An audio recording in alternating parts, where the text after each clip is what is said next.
Dans la matinée du 11 septembre 2001, 19 hommes armés de cutters, dirigés par un homme sous dialyse depuis une caverne forteresse de l'autre côté du monde en utilisant un téléphone satellite et un PC portable, ont réalisé la pénétration la plus sophistiquée de l'espace aérien le plus protégé au monde. S'emparant des passagers et des pilotes, tous d'anciens pilotes de chasse, de 4 vols commerciaux qu'ils détournèrent de leur route pendant plus d'1 heure, sans jamais avoir été inquiétés par un seul chasseur d'interception. Ces 19 pirates, religieux fondamentalistes dévots qui aimaient boire de l'alcool, sniffer de la cocaïne et vivaient avec des stripteaseuses, ont réussi à abattre 3 immeubles à l'aide de 2 avions à New York. Cependant qu'à Washington, un homme incapable de piloter un monomoteur Cessna a été capable avec un 757 de faire une boucle en descente de 2400 mètres à 270 degrés pour arriver en parfait azimuth et percuter le Pentagone au niveau du bureau des analystes du budget où des employés du ministère enquêtaient sur le mystère des 2300 milliards de dollars que Donald Rumsfeld, secrétaire d'État, avait annoncé manquant des coffres du Pentagone dans une conférence de presse tenue le jour précédent, le 10 septembre 2001.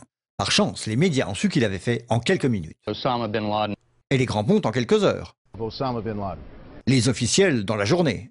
Terrorists who committed these acts and those who harbored them.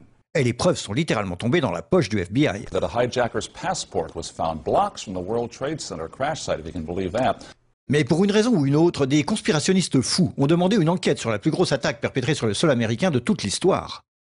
Cette enquête a été retardée, sous-financée, sabotée, en conflit d'intérêts et menée secrètement du début à la fin.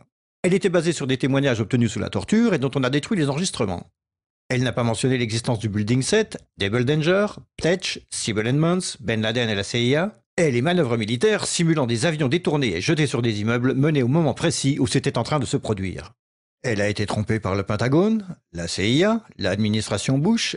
Et à propos de Bush et Cheney, eh bien, personne ne sait ce qu'ils ont dit car leur témoignage était secret, pas enregistré, pas sous serment et à huis clos. Ce n'était pas important de chercher qui a financé les attaques, car cette question a peu de signification pratique.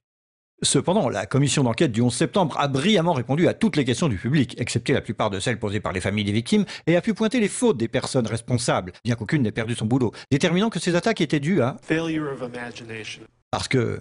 Nobody in our government, at least, and I don't think the prior government that could envision flying airplanes into buildings. Excepté le Pentagone, la FIMA, le NORAD et le NRO. La DIA a détruit 2,5 téraoctets de données sur Double Danger, mais c'est ok car ce n'était probablement pas important. La SEC a détruit les données sur l'enquête concernant les délits d'initiés avant les attaques.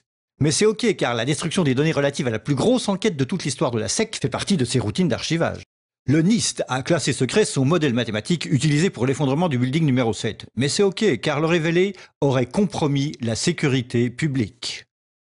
Le FBI a argué que tout ce qui concerne leur enquête sur le 11 septembre doit être tenu secret. Mais c'est normal car le FBI n'a probablement rien à cacher. Cet homme n'a jamais existé, et rien qu'il ait dit ne mérite votre attention.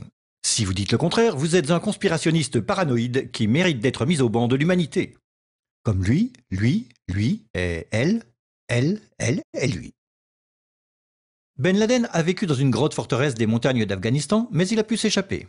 Puis il s'est caché à Tora Bora, mais il a pu s'échapper. Puis il a vécu 10 années à Abbottabad, mettant en échec le réseau d'espionnage le plus efficace et le plus sophistiqué du monde et de l'histoire, tout en publiant vidéo sur vidéo en totale impunité, rajeunissant au gré des vidéos réalisées, avant d'être capturé par un vaillant commando de Navy SEAL dans une opération non filmée, durant laquelle il n'a pas résisté ou peut-être utilisé sa femme comme bouclier humain, et pendant laquelle ces as des forces spéciales ont paniqué et tué cet homme désarmé, censé être la meilleure source d'information de la planète concernant le terrorisme. Puis ils l'ont jeté dans l'océan avant d'en parler à quiconque. Puis 2 douzaines de membres de ce commando ont péri dans un crash d'hélicoptère en Afghanistan. Ceci est l'histoire du 11 septembre comme elle vous est rapportée par les médias qui vous ont dit la pure vérité sur... Et... They took the babies out of the incubators. Et... Mobile production facilities. Et... The rescue of Jessica Lynch. Si vous avez un doute sur cette histoire, vous êtes une chure de rat, un paranoïaque, un cinglé, vous détestez les chiens et les enfants et vous serez conspué par le monde entier. Si vous aimez votre pays et la liberté, la joie, les arcs-en-ciel, le rock, les chiots, les tartes aux pommes et votre grand-mère, alors vous n'émettrez jamais le moindre doute sur aucune des parties de cette histoire, à personne, jamais. C'était une annonce publique sponsorisée par les amis du FBI, de la CIA, NSA, DIA, SEC, MSM, Maison-Blanche, NIST et de la Commission sur le 11 septembre. Parce que l'ignorance, c'est la force.